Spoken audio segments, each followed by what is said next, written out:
Bienvenue, vous êtes là avec moi. Nous sommes dans notre émission 10 minutes de foi. Je vous salue au nom de Jésus. Je dirai bonjour, je dirai bonsoir, selon l'heure à laquelle vous me suivez. Écoutez-moi, frère, nous sommes dans un travail et nous travaillons pour l'objectif. Ce jour ici, nous parlons de Bethel, le lieu de prière. Il y aura beaucoup de points. Mais je pense qu'aujourd'hui, on peut atteindre la finale de Bethel, lieu de prière, pour y retourner dans les jours à venir. La vision de l'échelle de notre frère Jacob. Il est notre père aussi, parce que la paternité d'Abraham a fini avec lui. Abraham, Isaac, Jacob. Quand on dit le Dieu d'Abraham, on doit terminer à Jacob, parce que c'est lui qui a terminé jusqu'à voir le ciel, le porte du ciel, à voir le nom du fils d'Abraham. Dieu nous dit ceci. Donc le soir, dans sa course, lorsqu'il a eu la bénédiction de son père, dans sa course pour aller quelque part travailler chez son oncle, il est allé. Et il partait en Uri, il partait en vitesse, s'éloigner de son frère. Le soir est venu, le soir vient toujours. Il passa la nuit, parce que le soleil était couché. Quand le soleil se couche, il y a beaucoup de choses. Nous, Africains, la nuit, on a tendance à croire que tout peut arriver. Mais souvent, la nuit, on ne pense pas que c'est Dieu qui va parler. On pense que c'est les ténèbres, le diable. Ce jour-là, avec la pression de la fuite, il a pris ce que nous appelons à son chevet une pierre et se coucha dans ce lieu. Ce lieu n'était pas Bethel. Ce lieu, c'était Luz. C'est lui qui a donné le nom de Bethel à cause de la vision qu'il a eue. Frère, la vision de Dieu change les choses. Après une prédication, le mind, la tête de quelqu'un change. Il y a des gens qui ont changé de nom après avoir écouté une prédication. Par exemple, moi. Moi, je crois, je suis maintenant Néhémie. Parce que j'ai écouté un jour la prédication de Jabet. Là, j'ai dit que je suis un Boukanab, un Zengamab, un Bebsamab, un Koufamab avant le temps de Dieu. Donc, la prédication m'a changé la vision. C'est comme ce songe. Qu'est-ce qui s'est passé dans les songes? Ce n'est pas lui qui a parlé. Le fait de dormir sur une pierre, il a vu directement l'échelle. Aujourd'hui, nous parlons de l'échelle et nous parlons aussi de ce qu'il a pu dire après. L'échelle, les anges montaient, les anges descendaient. Merci Seigneur, parce que on voit que cela a commencé en bas. Frère, ton cœur tremble, ta vie est dans les ténèbres et tu dis c'est fini. Ce n'est pas fini parce qu'il y a l'échelle qui est là. Tu ne vois pas ça. Il y a des anges qui montent et qui descendent. C'est la gloire de Dieu. Mais ils montent où? Et ils descendent où? L'échelle est placée où? Là où il y avait, comme en notre terme on dit, un voleur qui a volé les doigts d'aînés de son frère. Frère, quelle que soit la vie que tu mènes, l'échelle descend là-bas.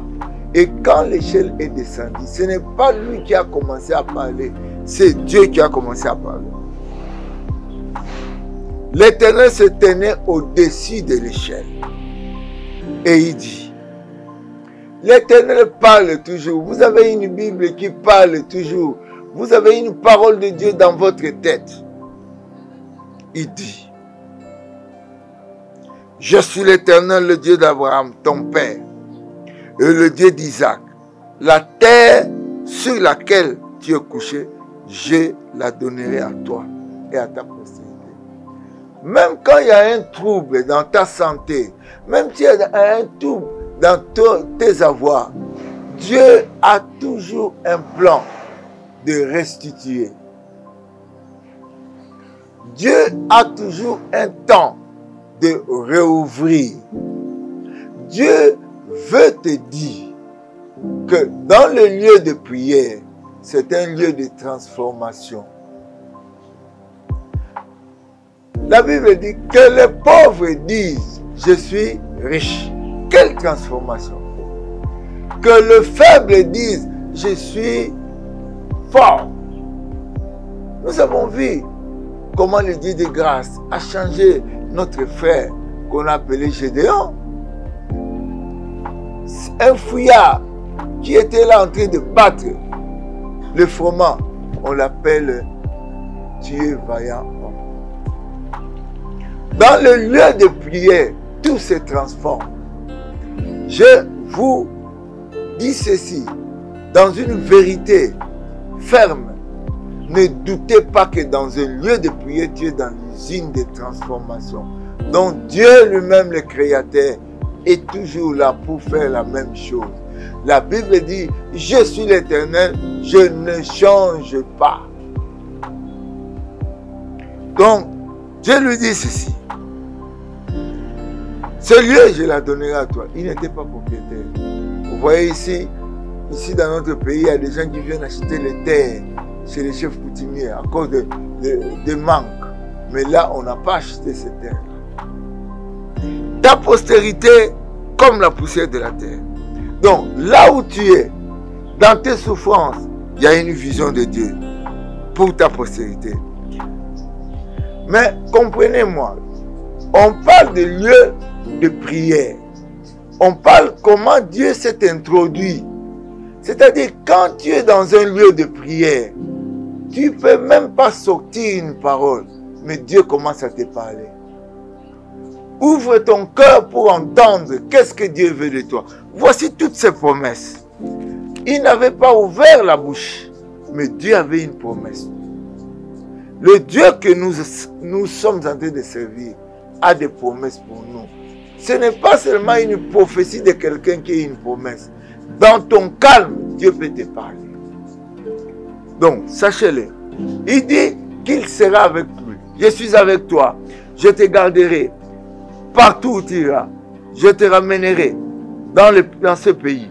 Car je ne t'abandonnerai point que je n'ai exécuté ce que je t'ai dit. Écoutez-moi, Dieu. Dieu est là. Depuis que tu es né jusqu'à présent, il a des paroles pour toi. Même après avoir volé, après avoir se chamaillé avec son frère parce qu'il a eu quelque chose, Dieu avait toujours des promesses. Ne vous condamnez pas. Le Dieu d'amour est votre Dieu. Écoutez-moi bien, frère. Il a fait voir l'échelle. Les anges montaient et descendaient. Dans le lieu de prière, les conditions changent. Mais qu'est-ce qu'il a dit? Après avoir écouté ce que Dieu l'a promis, il fait un vœu. C'est ça sa prière. Si Dieu est avec moi, je me garde pendant que je fais ce voyage. S'il me donne du pain à manger et des habits pour me vêtir, et si je retourne en paix à la maison de mon Père, alors Dieu sera mon Dieu. L'Éternel sera mon Dieu. Cette pierre que j'ai dressée pour monument sera la maison de Dieu. Et je te donnerai la dîme de tout ce que tu me donneras. Écoutez-moi, frère. La prière ici, ça devient l'action de grâce. Après avoir écouté Dieu. Beaucoup de gens croient que l'action de grâce doit être toujours des moyens financiers. D'abord, c'est ta prière. C'est dans le lieu de prière seul que tu dois faire des actions de grâce. Dans le lieu de prière, ce n'est pas toi seulement qui parle. Dieu aussi parle. Écoutez Dieu quand vous êtes en prière, dans un grand silence. Écoutez sa voix intérieure. Ce n'est pas un prophète qui va prophétiser, mais Dieu va parler. Aujourd'hui, je vous ai dit, c'est la fin. Dans les jours qui viennent, je vais parler de la foi. Mais la foi, c'est dans la prière. Et la prière, c'est dans l'écoute. Le Dieu de grâce est avec vous. Vous, vous êtes la maison de prière. Vous, vous êtes un homme de grâce. À travers toi, le monde, à travers vous, le monde va être changé parce que vous allez prier. Je vous demande de baisser votre tête et de prier avec moi. Seigneur Jésus, jusqu'à présent, j'ai dirigé ma vie seul. Maintenant, Seigneur, je crois que tu dois venir vivre avec moi. Entre dans ma vie pour me diriger. Corrige ma vie. Seigneur, change-moi. Seigneur, entre dans ma vie. Sois mon sauveur et mon Seigneur. Transforme-moi, Père. La prière, c'est un lieu de transformation. Que je sois transformé. Seigneur, je voudrais connaître ton plan et ton amour pour moi. Merci Jésus, parce que je ne suis plus la même personne. Parce que je suis une usine de transformation. Parce que par mes paroles et par ma bouche, le monde sera saisi. Mon entourage sera saisi et changé. J'ai prié au nom de Jésus. Amen.